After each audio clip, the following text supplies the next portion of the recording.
जय हिंद। तो समझते हैं वर्तमान में NIS DElEd versus BEd case जो सुप्रीम कोर्ट में पेंडिंग है उसे लेकर क्या स्थितियां बन रही है। ऐसे में जहां एक तरफ एनआईएस डीएलएड को शिक्षक भर्ती में सम्मिलित किए जाने के संबंध में सारा मामला सुप्रीम कोर्ट में पेंडिंग है, वहीं दूसरी तरफ यह प्रयास किया जा रहा है कि जल्द से जल्द शिक्षक भर्ती को कंप्लीट करा लिया जाए बगैर सुप्रीम कोर्ट के आदेशानुसार। तो ऐसे में इस छोटी सी वीडियो के माध्यम से दो न्यूज़ पेपर को आधार बनाकर संपूर्ण वर्तमान स्थितियाँ NIS DElEd versus BEd case को लेकर, या यूँ कहा जाए एनआईएस डीएलएड के सुप्रीम कोर्ट को लेकर क्या नया या वर्तमान में क्या कुछ है, उसके संबंध में संपूर्ण जानकारी मैं आप लोगों के साथ साझा करने वाला हूं। तो चलिए सबसे पहले मैं आप लोगों को ऑफिशियली आज की दो तरह की न्यूज़ से रूबरू कराता हूं, उसके बाद आगे की चीज़ों को भी हम लोग समझेंगे। तो ऐसे में स्क्रीन पर पहली खबर आप देख रहे होंगे, शिक्षा मंत्री के आवास के बाहर बीएड प्रशिक्षित बेरोजगारों ने किया प्रदर्शन। ऐसे में इसके साथ साथ एक और इसी के संबंध में जानकारियाँ निकल के आ रही थी कि मंत्री आवास जाते टीईटी वालों को रोकने पर हंगामा। तो ऐसे में यमुना कॉलोनी में शिक्षा मंत्री आवास के बाहर धरने पर बैठे बेरोजगार पुलिस ने जबरन उठाया, देर रात पुलिस लाइन से सभी को छोड़ा। तो ऐसे में आप देख ही रहे होंगे, जहां एक तरफ एनआईएस डीएलएड का पूरा मामला सुप्रीम कोर्ट में पेंडिंग है, वहीं वर्तमान शिक्षक भर्ती को लेकर एक अलग प्रयास किया जा रहा है। इसके साथ साथ यह मामला एनआईएस डीएलएड से जुड़ा है, इसलिए और महत्वपूर्ण हो जाता है। तो ऐसे में देखिए यहाँ पे आप देख सकते हैं, सहायक अध्यापक भर्ती की काउंसलिंग दोबारा शुरू करने की मांग को लेकर गुरुवार को बीएड टीईटी प्रशिक्षित महासंघ से जुड़े बेरोजगार युवा कॉलोनी स्थित शिक्षा मंत्री आवास का कूच किया। इसके साथ साथ पुलिस ने उन्हें यमुना कॉलोनी मोड़ पर ही रोक दिया। नाराज बेरोजगारों की पुलिसकर्मियों के साथ झड़प भी हुई।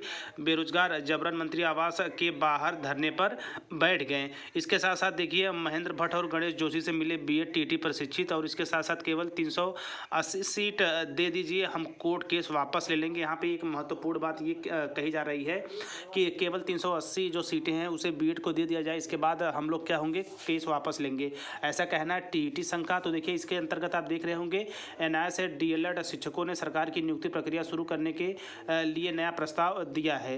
यानी कि संगठन के प्रदेश अध्यक्ष नंदन बोहरा ने कहा कि यदि सरकार वर्तमान बेसिक शिक्षक भर्ती में केवल 180 एनआईएस अभ्यर्थियों को शामिल कर लेती है तो वे अपना केस दोबारा से लड़ेंगे। शेष पदों पर बीएड डिग्री वालों को मौका दिया जा सकता है। यदि सभी पक्ष आमने सामने होते तो प्रक्रिया आसानी के दौरान शुरू हो सकती थी। तो ऐसे में नंदन बोहरा सर का आप देख ही रहे होंगे, शुरू से ही उनका जो पक्ष है बिल्कुल स्पष्ट है। तो यहाँ से चीज़ें बिल्कुल क्लियर हो गई होंगी। आई थिंक आप देख ही रहे होंगे कि वर्तमान में स्थितियाँ क्या बन रही हैं। इसके साथ साथ देखिए यहाँ पे भाजपा प्रदेश अध्यक्ष से मिले बीएड टीईटी प्रशिक्षित।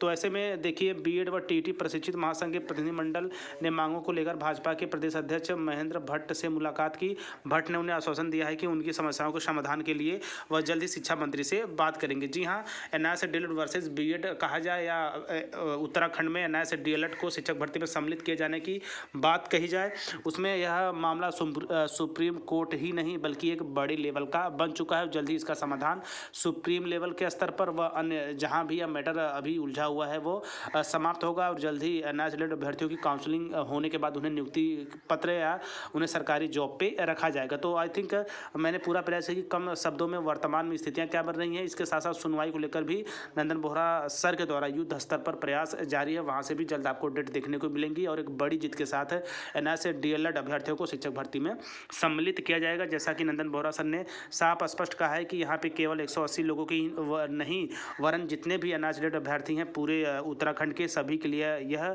जो जजमेंट आएगा वो मान होगा, और तनिक भी कहीं भी कोई कमी होती है तो वो दोबारा से केस किया जाएगा नंदन बोहरा सर के तत्वाधान में। तो आई थिंक वर्तमान स्थितियाँ अब आपके सामने बिल्कुल स्पष्ट हो गई होंगी, और आप बिल्कुल भली बात ही समझ गए होंगे कि बीएड को लेकर किस तरह के प्रयास किए जा रहे हैं कि इस शिक्षक भर्ती को कंप्लीट कराया जाए।